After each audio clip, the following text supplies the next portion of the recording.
Okay, so now we're going to graph diagonal lines. So this is going to cover numbers 4, 5, and 6 on your assignment. Your inequalities are going to be in slope-intercept form.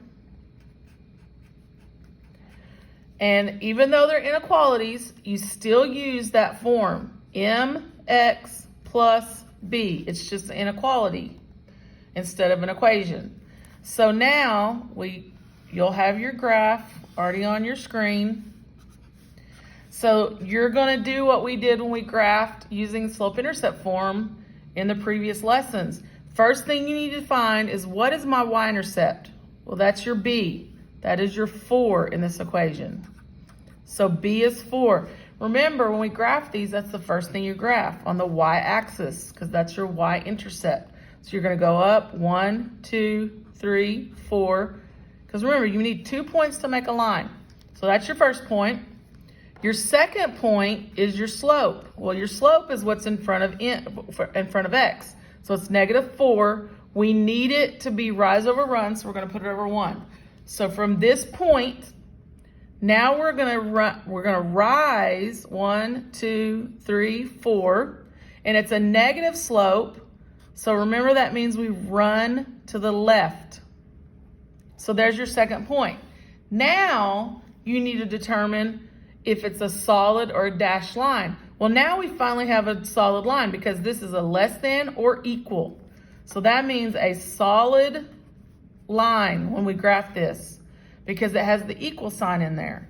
So now you would select to graph a solid line on your 2 points. So you have a solid line through there. And of course, the program will do this for you, but if you're ever hand drawing these, make your lines really long so that when you do your shading, it covers the whole graph. So it's a solid line, and then it's a less than. So you kind of have to look at how it's slanted. It's a negatively sloped line. So if I need the area that's less than this line, you got to think of this like a ramp. I need what's under the ramp. So I need down here, because the way it's tilted, this would be considered underneath it, which is going to be the less than area.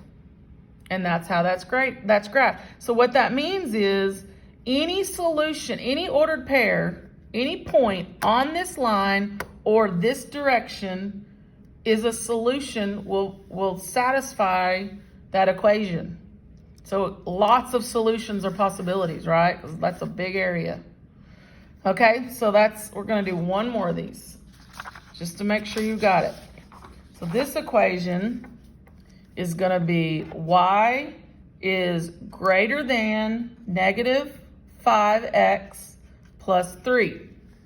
So again, you're using slope-intercept form, so mx plus b.